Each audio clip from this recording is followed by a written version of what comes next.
ಕ್ರಾಂತಿವೀರ ಸಂಗೊಳ್ಳಿ ರಾಯಣ್ಣ ಪ್ರತಿಷ್ಠಾನ ವತಿಯಿಂದ ಜೊತೆ ನಮ್ಮ ಜೊತೆ ನಮ್ಮ ಹಾಲ್ಮತ ಮಹಾಸಭಾದ ರಾಜ್ಯಾಧ್ಯಕ್ಷರಾದಂಥ ಹಿರಿಯರಾದಂಥ ರುದ್ರಣ್ಣ ಗುರುಗಳವರಿದ್ದಾರೆ. ನಮ್ಮ ಶಿರಹಟ್ಟಿ ತಾಲೂಕಿನ ಲಕ್ಷ್ಮೇಶ್ವರ ತಾಲೂಕಿನ ನಮ್ಮ ಹಾಲ್ಮತ ಸಮಾಜ ಅಧ್ಯಕ್ಷರಂತ ಶೇಖರಣ್ಣ ಕಾಳೆಯವರಿದ್ದಾರೆ. ನಮ್ಮ ಯುವ ನಾಯಕರಾದಂಥ ಹೇಮಂತ್ ಅವರಿದ್ದಾರೆ. ಹಾಗೆ ಕಳೆದ 16 ವರ್ಷಗಳಿಂದ ನಾವು ರಾಯಣ್ಣ ಅವ್ರ ಹುತಾತ್ಮ ದಿನಾಚರಣೆ ಆಚರಣೆ ಮಾಡ್ಕೊಂಡು ಬರ್ತಾ ಇದ್ದೀವಿ. ಈ ವರ್ಷ ಭಾಳ ವಿಶೇಷವಾಗಿ ಅದನ್ನೊಂದು ರಾಜ್ಯ ಮಟ್ಟದಲ್ಲೇ ಕಾರ್ಯಕ್ರಮ ಆಗಬೇಕು, ಒಂದು ರಾಜ್ಯ ಮಟ್ಟದ ಒಂದು ಸಂದೇಶ ಇರಲಿ ಅನ್ನೋ ಕಾರಣಕ್ಕಾಗಿ ಜನವರಿ 26ರಂದು ಯಾವ ಬೆಳಗಾವಿ ಜಿಲ್ಲೆಯ ವೀರಭೂಮಿ, ಪುಣ್ಯಭೂಮಿ, ಹುತಾತ್ಮ ಭೂಮಿ, ರಾಯಣ್ಣವರ ವೀರಭೂಮಿ ಆದಂಥ ನಂದಗಡದಲ್ಲಿ ಈ ಕಾರ್ಯಕ್ರಮವನ್ನು ಹಮ್ಮಿಕೊಂಡಿದ್ವಿ. ಏನು ಈ ಕಾರ್ಯಕ್ರಮದ ವಿಶೇಷ ಅಂದರೆ, ಈ ಸಾರಿ ನಾವು ಕಾರ್ಯಕ್ರಮದ ಜೊತೆಗೇನೆ ರಾಜ್ಯ ಮಟ್ಟದ ಒಂದು ಸಂಗೊಳ್ಳಿ ರಾಯಣ್ಣ ಪ್ರಶಸ್ತಿಯನ್ನು ಘೋಷಣೆ ಮಾಡಿದ್ದೇವೆ. ಆ ಕಾರಣಕ್ಕೆ ನಂದಗಡದಲ್ಲಿ ಈ ಕಾರ್ಯಕ್ರಮವನ್ನು ಹಮ್ಮಿಕೊಂಡಿದ್ವಿ. ಬಹಳ ವಿಶೇಷವಾದಂಥ ಕಾರ್ಯಕ್ರಮ, ನಿರಂತರವಾಗಿ 16 ವರ್ಷಗಳಿಂದ ನಾವು ಮಾಡಿಕೊಂಡು ಬಂದಿದ್ದು.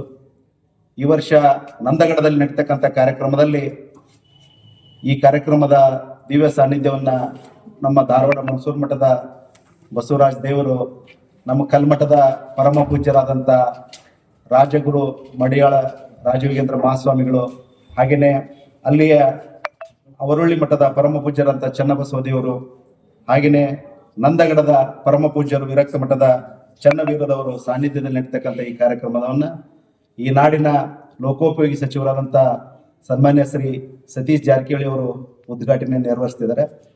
ಜೊತೆಗೇನೆ ಈ ಕಾರ್ಯಕ್ರಮ ಅಧ್ಯಕ್ಷತೆಯನ್ನು ನಮ್ಮ ರೋಣಮತ ಕ್ಷೇತ್ರ ಶಾಸಕರಾದಂಥ ಸನ್ಮಾನ್ಯ ಶ್ರೀ GS ಪಂಡ್ರ ಅಧ್ಯಕ್ಷತೆಯಲ್ಲಿ ನಡೀತಕ್ಕಂಥ ಕಾರ್ಯಕ್ರಮವನ್ನು ಅಂದು ಭುವನೇಶ್ವರಿ ಭಾವಚಿತ್ರವ ಅನಾವರಣವನ್ನು ಕಾನೂನು ಸಚಿವರು, ಗದಗ ಜಿಲ್ಲಾ ಉಸ್ತುವಾರಿ ಸಚಿವರು, ಗಡಿನಾಡು ಸಚಿವರು, ಪ್ರವಾಸೋದ್ಯಮ ಸಚಿವರಾದಂಥ ಸನ್ಮಾನ್ಯ ಶ್ರೀ HK ಪಾಟೀಲ್ ಅವರು ನೆರವೇರಿಸಲಿದ್ದಾರೆ. ಭಾವಚಿತ್ರ ಅನಾವರಣವನ್ನು ಬೆಳಗಾವಿಯ ವಿಧಾನ ಪರಿಷತ್ ಸದಸ್ಯರು ಆದಂಥ ಶ್ರೀಯುತ ಚನ್ನರಾಜ್ ಹಟ್ಟಿಹೊಳಿ ಅವರು ನೆರವೇರಿಸಲಿದ್ದಾರೆ. ಹಾಗೆಯೇ ಕ್ರಾಂತಿವೀರ ಸಂಗೊಳ್ಳಿ ರಾಯಣ್ಣವರ ಭಾವಚಿತ್ರವನ್ನು ಕುಷ್ಟಗಿ ಮತಕ್ಷೇತ್ರದ ಶಾಸಕರು ಹಾಗೂ ಕರ್ನಾಟಕ ವಿರೋಧ ಪಕ್ಷದ ಮುಖ್ಯ ಸಚೇತಕರಾದಂಥ ದೊಡ್ಡನಗೌಡ ಪಾಟೀಲ್ ಅವರು ನೆರವೇರಿಸ್ತಕ್ಕಂಥದ್ದನ್ನ ಆ ಕಾರ್ಯಕ್ರಮ ನಾವು ಕೂಡ ಅದರಲ್ಲಿ ಎಲ್ಲರೂ ಈ ನಾಡಿನ ಜನತೆ ಹೆಚ್ಚು ಹೆಚ್ಚು ಬರಲಿ ಅನ್ನೋ ಕಾರಣಕ್ಕಾಗಿ ರಾಜ್ಯ ಮಟ್ಟದ ಒಂದು ಕಾರ್ಯಕ್ರಮ ಮಾಡಿಕೊಂಡಿದ್ದು. ಈ ವರ್ಷದಿಂದ ನಾವು ಒಂದು ಕ್ರಾಂತಿವೀರ ಸಂಗೊಳ್ಳಿ ರಾಯಣ್ಣ ಪ್ರಶಸ್ತಿಯನ್ನು ಘೋಷಣೆ ಮಾಡ್ತಾ ಇದ್ದೇವೆ. ಅದು ಯಾರಿಗಪ್ಪ ಅಂದ್ರೆ ಶ್ರೀಯುತ BS ಪಾಟೀಲ್ ಅವರಿಗೆ.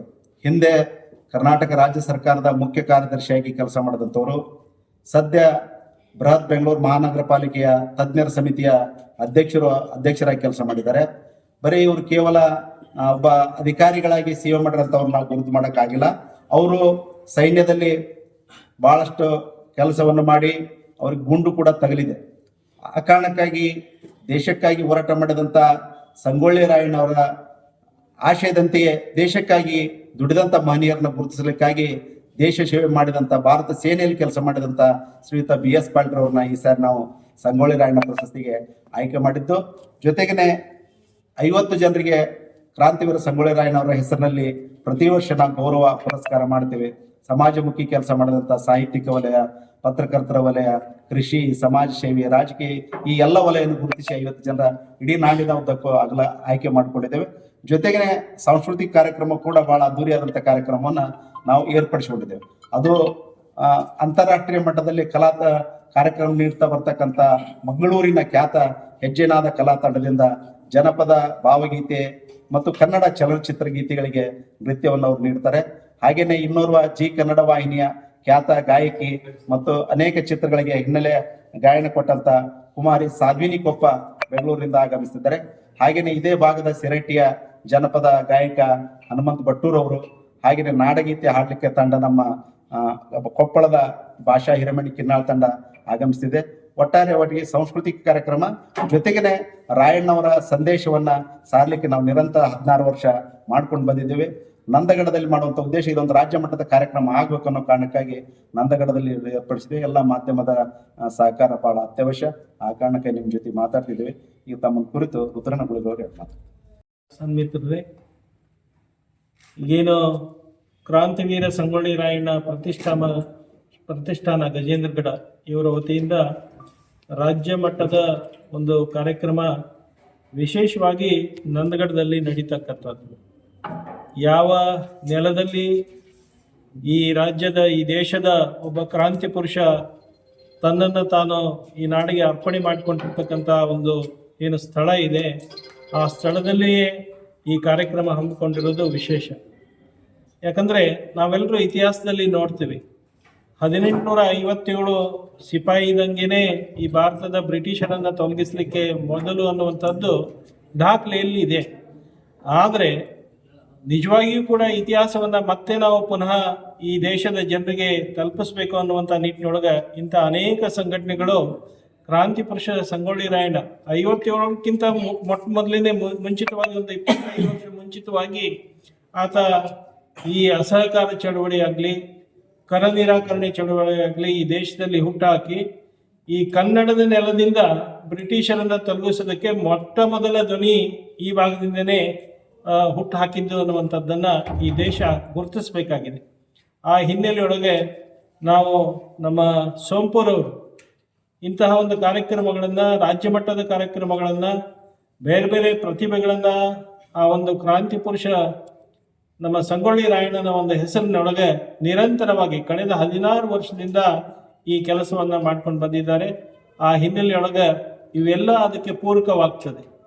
ಆ ದಿಶೆಯೊಳಗೆ ಈ ಕಾರ್ಯಕ್ರಮಕ್ಕೆ ಈ ನಾಡಿನ ಸಮಸ್ತ ಜನತೆ ಬಂದು ತಾವು ಕೂಡ ಒಂದು ಅಭಿಮಾನಪೂರ್ವಕವಾಗಿರ್ತಕ್ಕಂಥ ಕಾರ್ಯಕ್ರಮದಲ್ಲಿ ಪಾಲ್ಗೊಂಡು ಇದಕ್ಕೆ ಇನ್ನೂ ಹೆಚ್ಚಿನ ಒಂದು ಇದನ್ನು ಪ್ರೋತ್ಸಾಹವನ್ನು ನೀಡಬೇಕು ಅನ್ನುವಂಥ ನಿಟ್ಟಿನೊಳಗೆ ನಾವು ಕಳಕಳಿ ವಿನಂತಿಯನ್ನು ಮಾಡಿಕೊಳ್ತೇವೆ.